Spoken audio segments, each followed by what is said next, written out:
CBN e as dicas do chefe, com Juarez Campos.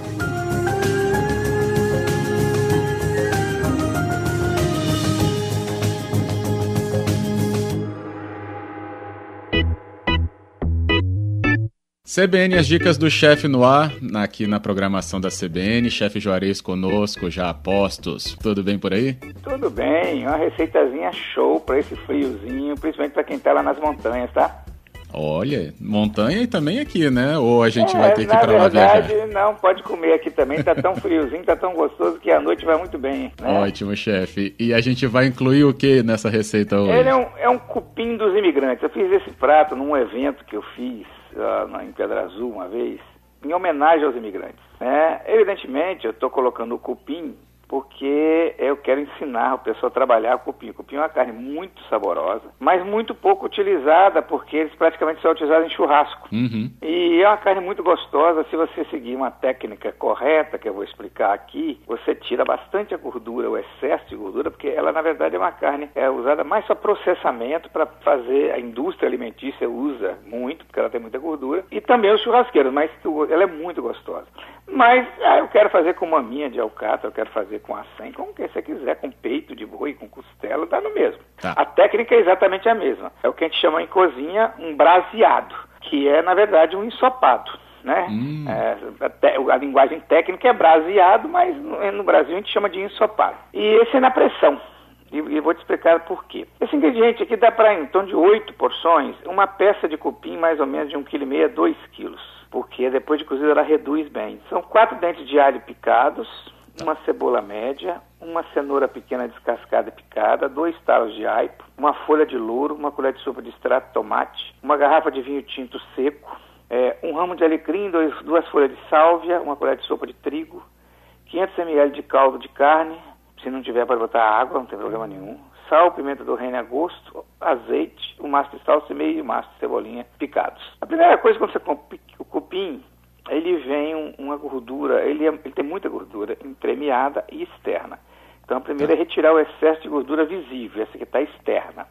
Uhum. Tá? Aí você faz uma marinada, temperando ele com sal, pimenta do reino, alho, cebola, aipo, cenoura, alecrim, salve e o vinho.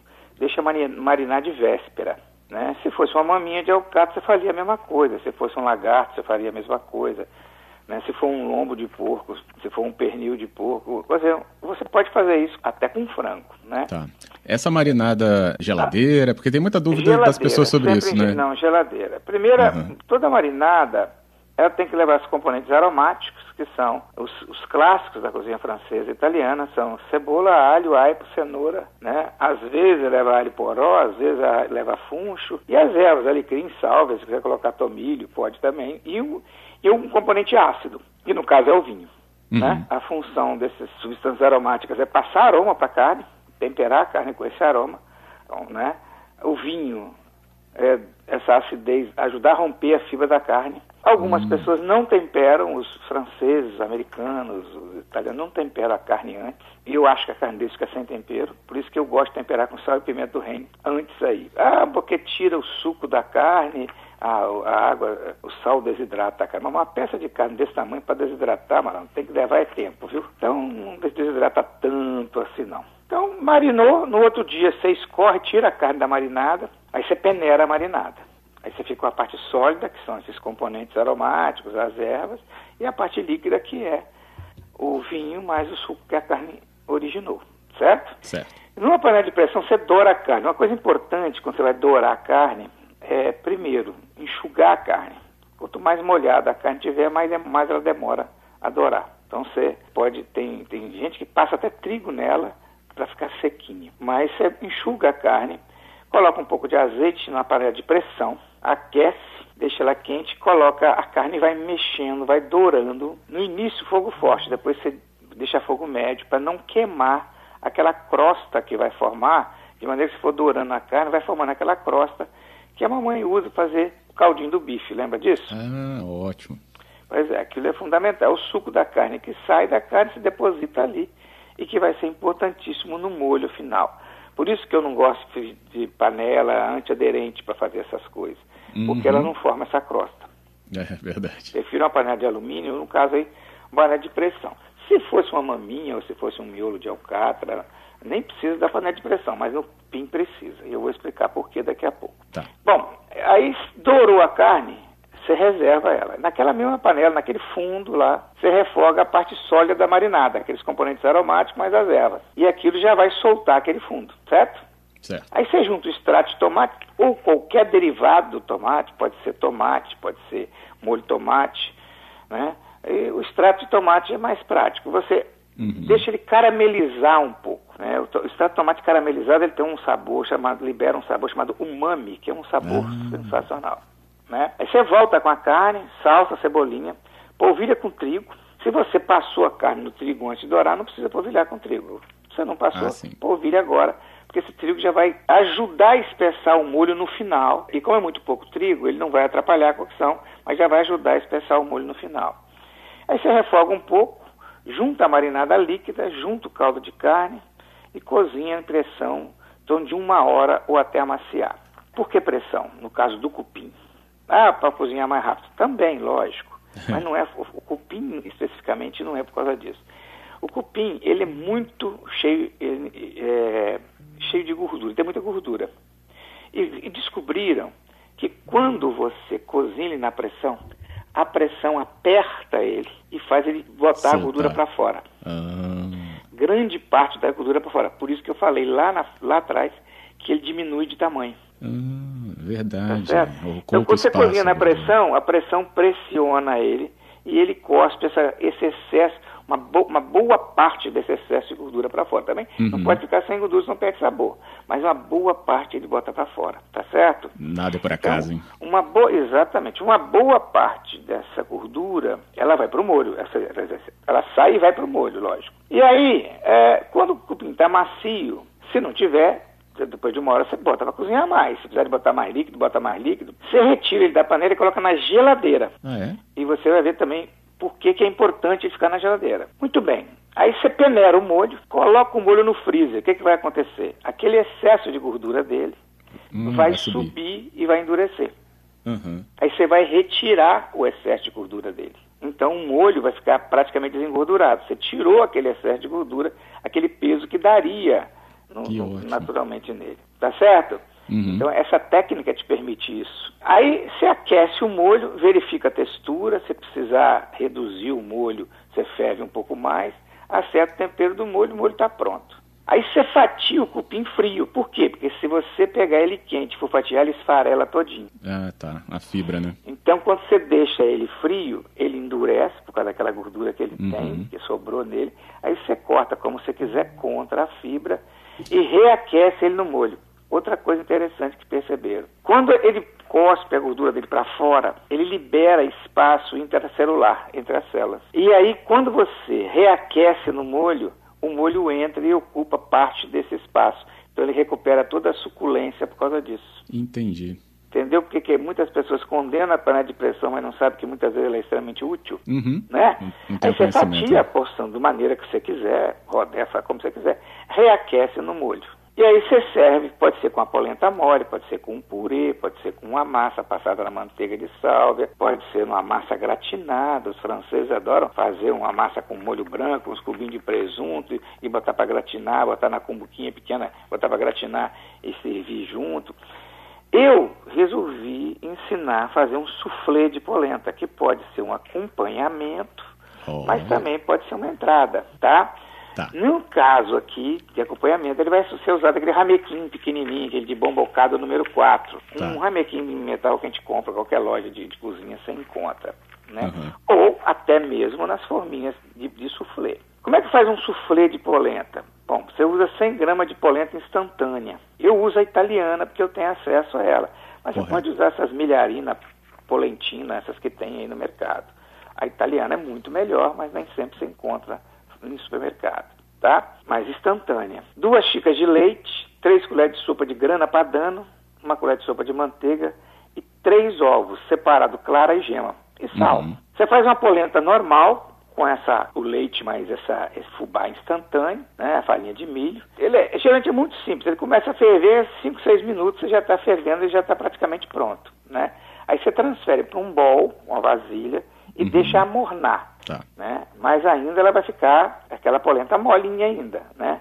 Aí você junta o grana, padano, mistura, junta a gema. Por isso que amornar é importante. Se você não deixar amornar, você pode juntar até o grana, assim que ele tirar do fogo, você pode juntar o grana para ele até derreter. Mas para botar a gema tem que amornar. Porque se você botar a gema sem amornar, ela vai cozinhar e vai saltar gema de pedaço de gema, tá certo?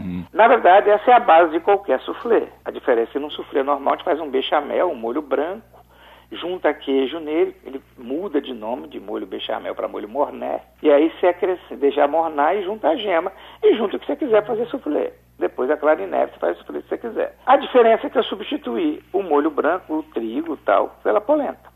Tá certo? Aí acrescenta a clara em neve da maneira apropriada. 1/3 dela se acrescenta e mistura, e os outros 2/3 se acrescenta aos poucos, mexendo de baixo para cima, para você não perder aquele ar, para você ficar aerada. Você pega os ramequins untado com manteiga, pode ser ramequim de risoto, pode ser bombocado, como você quiser, tá? E assa num forno pré-aquecido a 180 graus até dourar. Leva de 20 a 30 minutos. Quando ele dourar, você tira e desenforma, que ele solta muito fácil. Aí você serve o cupim fatiado, com um molho em cima, um enfeitinho, o que você quiser, um broto, uma salsa crespa, o que você quiser. E na frente dele você coloca esse soufflé desenformado. Fica parecendo um bolinho, sabe? Um bolo pequenininho. Né? E fica muito gostoso. Eu já tô adorando, porque é um prato que dá um tem pouquinho de sabor aí trabalho, que vai explodir na gente. Dá um pouquinho de trabalho. Aí eu não gosto de cupim, não quero cupim, tudo bem, faz com a maminha, pode fazer até na pressão também. Pode fazer com miolo de alcatra, pode fazer com baby beef de alcatra, pode fazer com peito, pode fazer com costela, pode fazer com rabada, o princípio é o mesmo, né? Correto. E inclusive essa de colocar no freezer, o molho, para qualquer carne que tenha um pouco de gordura, é bom fazer isso. Um lombo de porco, um pernil, que seja. E aí essa gordura vai subir, você tira, vai ficar muito mais leve o seu prato, tá? Então, quer dizer, pode fazer com outra carne. Evidentemente, cada carne tem um tempo de cocção na pressão, então você tem que tomar cuidado. Isso que eu perguntava. A maminha é muito rápida, com poucos minutos ela está macia.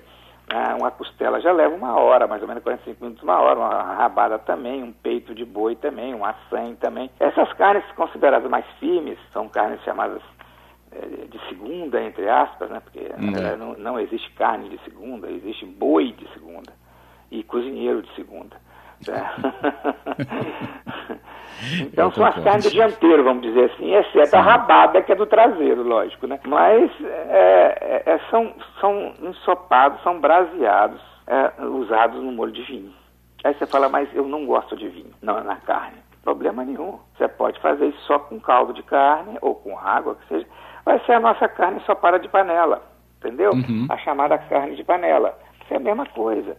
No Brasil, a gente não usa esse monte de cebola, cenoura, alho. Isso é coisa dos franceses, isso é coisa dos italianos. Os espanhóis usam mais ou menos isso aí que eles chamam de sofrito, só que eles acrescentam um pouquinho de pimentão. E nós, brasileiros, não tínhamos o hábito de usar tudo isso. Nós usamos só cebola e alho, para dar uma corzinha, a gente bota um colorauzinho, tá certo? A gente não usava esse monte de erva, alecrim, nem tinha isso aqui. Às vezes tinha na roça uma alfavaca, para você deixar a carne solta lá, né?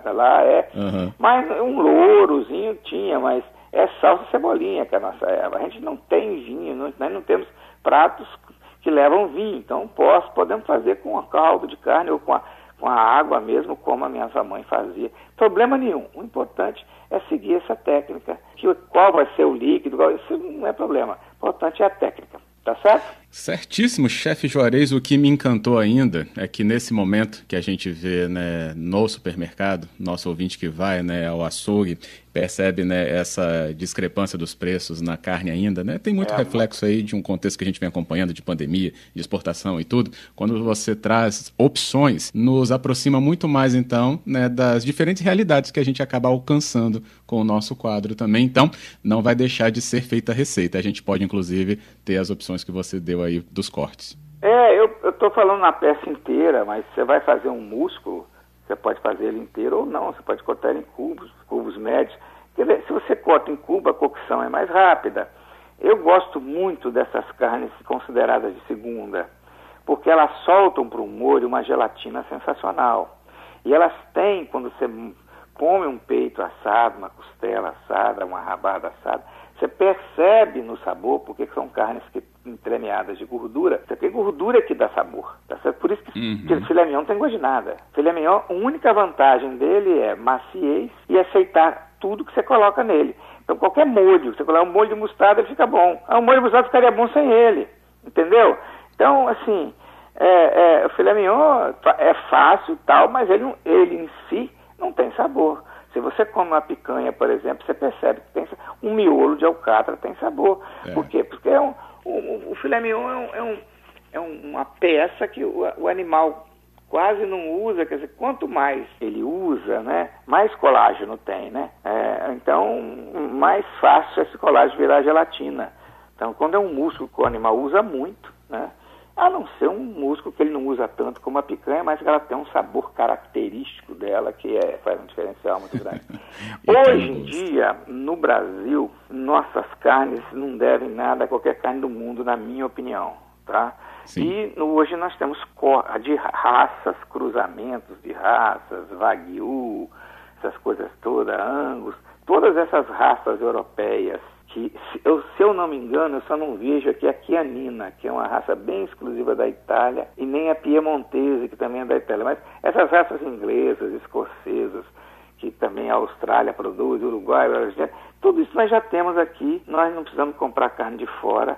Nós, aliás, somos os maiores exportadores de carne do mundo, né? E esse até é o nosso problema. Mas, né, eu tenho um cabrito lá em casa. Posso fazer com cabrito? Claro que pode. Lembra só que o cabrito é uma carne mais magra, então você tem que tomar muito cuidado na cocção para não passar. Eu acho que a gente tem que aprender a usar mais essas carnes mais baratas. A gente tem que procurar recursos mais baratos para a nossa alimentação, né? Bem, e dá para usar muito bem, inclusive com as dicas que chegam aqui para o nosso ouvinte com o chefe Juarez, sabe como é que eu como abrilhanta o nosso sábado. Olha... Às vezes eu faço com polenta, às vezes faço com... Mas sabe como é que eu gosto dessa carne? De qualquer um braseado desses, todos que eu te falei, eu gosto com pão. Eu sou louco com pão. E hoje eu te entendo. Pães de produção, de fermentação natural sensacionais aqui, desde as padarias até os produtores artesanais. Vou te pedir então, chefe, falando em massa, porque esse sábado é dia da pizza. E você, com toda a experiência que reúne, né, na sua carreira, além, né, do conhecimento profundo, né, da Itália, podia dar essa palhinha aqui também para o nosso ouvinte. Fazendo um parêntese aqui depois do nosso cupim dos imigrantes com o soufflé de polenta, você lembrou aí das massas? Pizza também tem seu espaço, não? Pizza existe...